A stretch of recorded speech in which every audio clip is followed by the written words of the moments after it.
নেদারল্যান্ডসের বিপক্ষে আরো একবার বাংলাদেশ মাঠে নামতে যাচ্ছে এবং মহা গুরুত্বপূর্ণ ম্যাচ। কথা হলো যে ঠিক কি ধরনের প্লেইং 11 নিয়ে ক্যারিবিয়ান সয়েলে বাংলাদেশ খেলতে নামবে। বিগ ব্রেকিং, নেদারল্যান্ডসকে হারিয়ে সুপার 8 নিশ্চিত করতে মারাত্মক একাদশ ঘোষণা করেছে বাংলাদেশ দল। বিস্তারিত জানুন ভিডিওতে। দর্শক, বিশ্বকাপে গ্রুপ পর্বে নিজেদের তৃতীয় ম্যাচে রাতে নেদারল্যান্ডসের বিপক্ষে মাঠে নামছে বাংলাদেশ দল। ম্যাচটি শুরু হবে বাংলাদেশ সময় রাত 8:30টায়। এই ম্যাচে জয় পেলে সুপার 8-এ এক পা দেওয়া হয়ে যাবে বাংলাদেশের। ডাচদের সমীকরণটাও একই। গ্রুপ পর্বে এখন পর্যন্ত দুদলই খেলেছে 2টি করে ম্যাচ, যেখানে একটি করে জয় পেয়েছে দুদলই। বাংলাদেশ তাদের প্রথম ম্যাচে শ্রীলঙ্কাকে হারিয়েছে, এরপর দ্বিতীয় ম্যাচে 4 রানে হেরেছে দক্ষিণ আফ্রিকার বিপক্ষে। স্বাভাবিকভাবে তাই এই ম্যাচটি জিতে সুপার 8-এর পথে পা বাড়ানোর লক্ষ্য দুদলেরই। যদিও এই ফরম্যাটে পরিসংখ্যানটা কথা বলছে বাংলাদেশের পক্ষেই। এখন পর্যন্ত টি-20-তে দুদলের 4 দেখায় 3বারই হেসেছে বাংলাদেশ দল।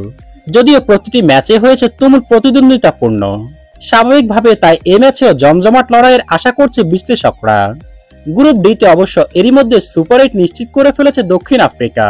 সর্বশেষ লঙ্কানদের ম্যাচটি বৃষ্টিতে পরিত্যক্ত হয়ে যাওয়ায় তাদের বিদায় একরকম নিশ্চিত বলা চলে।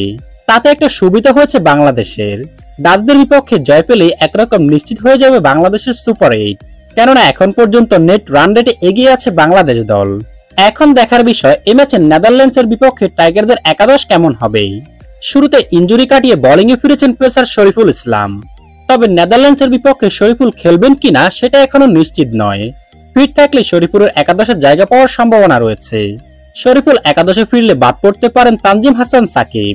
যদিও আফ্রিকার বিপক্ষে দুর্দান্ত বল করেছিলেন তিনি, তবে দল এবং কন্ডিশন বিবেচনায় কপাল পড়তে পারে জুনিয়র তামিমেরও। এদিকে শ্রীলঙ্কার বিপক্ষে 0 রানে আউট হওয়ার পরও একাদশে থাকতে পারেন ওপেনার সৌম্য সরকার, কারণ স্লো পিচে একজন হিটার ব্যাটসম্যান নিয়ে খেলতে চাইবে টাইগাররা। এ ম্যাচে বাংলাদেশের সম্ভাব্য সেরা একাদশ: নাজমুল হোসেন শান্ত অধিনায়ক, সৌম্য সরকার, লিটন কুমার দাস উইকেট কিপার, তাওহিদ হৃদয়, সাকিব আল হাসান, মাহমুদুল্লাহ রিয়াদ, রিশাদ হোসেন, শরীফুল ইসলাম, তাসকিন আহমেদ ও মুস্তাফিজুর রহমান।